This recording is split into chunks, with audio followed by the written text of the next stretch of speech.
ভ্রমণ হলো জীবনকে আরও ভালোভাবে বোঝার একটা উপায়। যত ঘুরবে তত বেশি উপলব্ধি করবে যে জীবনটা আসলেও অনেক সুন্দর। ভ্রমণ শুধু একটি গন্তব্যে পৌঁছানোই নয়, এটি হলো আত্মার মুক্তি। নতুন জায়গা, নতুন মানুষ আর অজানাকে জানাই হলো ভ্রমণের সার্থকতা। ঘুরতে ঘুরতে আমরা আজ চলে এসেছি পূর্বাচল এক্সপ্রেসওয়ে, যা সরকারিভাবে জুলাই ৩৬ এক্সপ্রেসওয়ে নামে পরিচিত।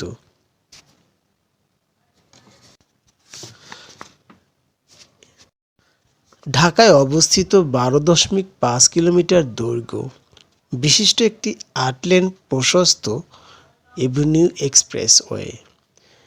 এই এক্সপ্রেসওয়ে পূর্বাঞ্চলকে ঢাকার পূর্বাঞ্চলকে সংযুক্ত করেছে। এই এক্সপ্রেসওয়েতে রয়েছে ৪টি আই লুপ, খালের উপর ১৩টি সেতু, ৪টি এক্সপ্রেসওয়ে ফুট ওভারব্রিজ এবং ৫টি স্লুইস গেট রয়েছে।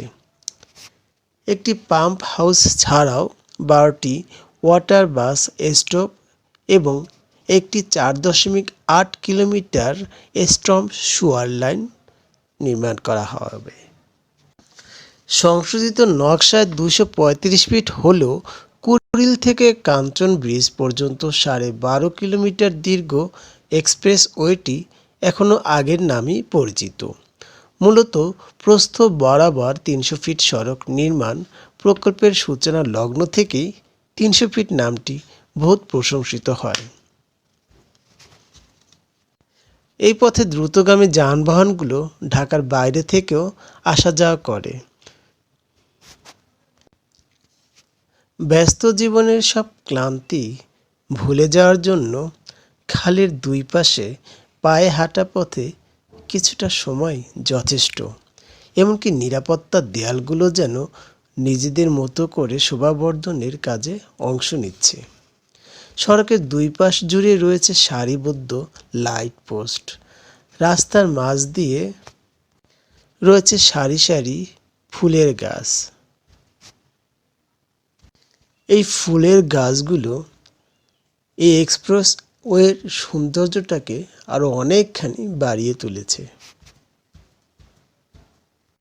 চলুন এক্সপ্রেসওয়ের কিছুটা ইতিহাস জানা যাক।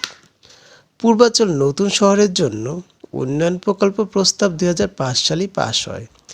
এই প্রস্তাবে ৮ লেনের এক্সপ্রেসওয়ের কথা বলা হয়েছিল, কিন্তু তহবিল স্বল্পতার কারণে ২০১৩ সালে ৪ লেন সড়ক দিয়ে এক্সপ্রেসওয়ের প্রকল্প শুরু করে রাজুক। ৩০০ কোটি টাকার সংযোগ সড়ক নির্মাণ করে রাজুক। ২০১৫ সালে একে নেক দ্বারা বিশদ এলাকার পরিকল্পনা পাস হয়। ওই পরিকল্পনায় কুড়িল থেকে বালু নদী পর্যন্ত সংযোগ সড়কে দুই পাশেই ১০০ ফুট খাল নির্মাণের ব্যয় উল্লেখ করা হয়েছে, যা ৫,২৮৭ কোটি টাকা। এই এক্সপ্রেসওয়েটি রাজুকের পরিবর্তে সিদ্ধান্ত নেয়।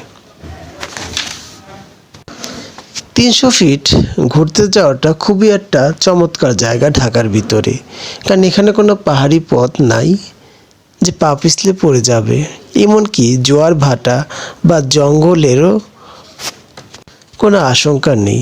৩০০ ফিট সড়কটি সারা বছরই দর্শনার্থীদের কাছে সমান আকর্ষণীয়। ইতিমধ্যে স্থানীয় লোকজন সহ ঢাকার দূর দূরান্ত থেকে মানুষরা এখানে আসে সময় কাটাতে। তবে বালু নদী ও শীতলক্ষ্যা নদীর সৌন্দর্যটা উপভোগ করতে চাইলে বর্ষাকালে অর্থাৎ জুন জুলাইয়ের দিকে আসাই শ্রেয়। এবার জানিয়ে দিচ্ছি আপনারা কিভাবে ৩০০ ফিট সড়কে যাবেন। ঢাকার গুলিস্তান জিরো পয়েন্ট থেকে ৩০০ ফিট সড়কটির দূরত্ব ১৬ কিলোমিটার। ঢাকার যে কোনো প্রান্ত থেকে উত্তরাগামী যে কোনো বাস কুড়িল হয়ে যায়। কুড়িলে বাস থেকে নেমে নারায়ণগঞ্জ বা নরসিংদীগামী বাসে করে কাঞ্চন ব্রিজ পর্যন্ত যাওয়া যেতে পারে।